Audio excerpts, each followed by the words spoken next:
Welcome back to Grammar Grade 9. This is Unit 2, Lesson 14, and today we're going to double things up. You already know that every sentence has a subject and a predicate. Well, what happens when a sentence has two subjects, or when one subject does two different things? Those are compound subjects and compound predicates, and by the end of this lesson, you'll spot them instantly. Let's dig in. Before we add anything new, let's remember one simple idea.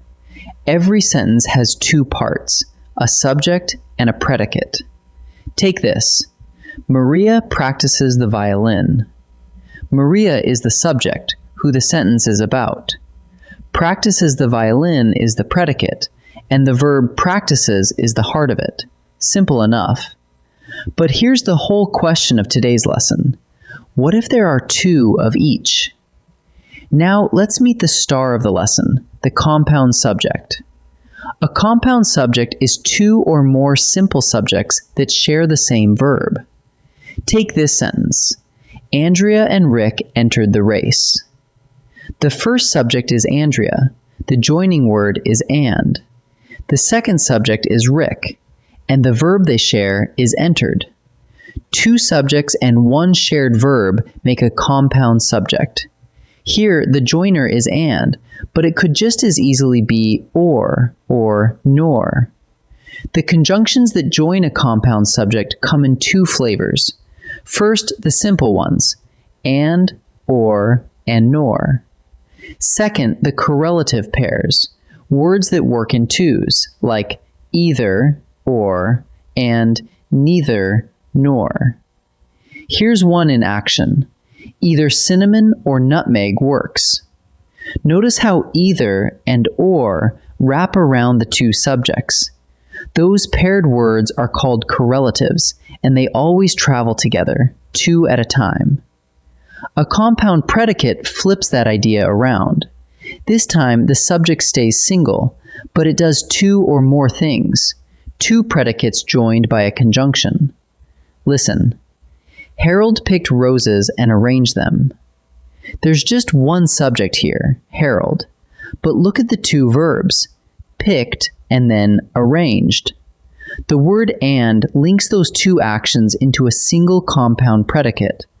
One subject, but two separate predicates. So the same subject is doing two different things. Here's where it gets interesting. A single sentence can carry both a compound subject and a compound predicate at the same time. Read this. Dogs and cats chase and wrestle. Look at the front.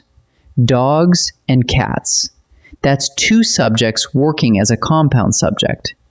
Now look at the back. Chase and wrestle. That's two verbs, a compound predicate. One sentence, doubled on both ends, both patterns living together at once. One quick nuance about agreement. Don't over-worry it, just tuck it away. When you join subjects with and, the compound subject is plural. But when you join them with or nor, the verb agrees with the subject nearer to it. Listen. Neither the boys nor the coach agrees. The nearer subject is coach, which is singular, so the verb is agrees. Now flip them around. Neither the coach nor the boys agree. This time, the nearer subject is boys, which is plural, so the verb becomes agree. Same idea, the closer subject decides. Let's turn all of this into a quick check you can run on any sentence. Step 1. Are there two or more subjects sharing a single verb? If so, you've got a compound subject. Step 2. Is there one subject doing two or more actions? That's a compound predicate. Step 3. Find the conjunction, usually and, or nor, because that little joining word is your signpost for both. Spot the joiner first, then simply count what it's joining. Ready to practice? Time to practice. In this first set, I'll give you a sentence, and you tell me, does it have a compound subject or a compound predicate? Pause the video and decide before I reveal each answer. The chef and the waiter greeted us warmly. Ask yourself, what's doubled? We have two people, the chef and the waiter, sharing the single verb greeted. Two subjects, one verb. So this sentence has a compound subject. Marcus stretched and yawned loudly. Here, there's only one subject, Marcus, but he does two things. He stretched and he yawned. Two verbs, one subject. That's a compound predicate. Either the router or the modem is failing.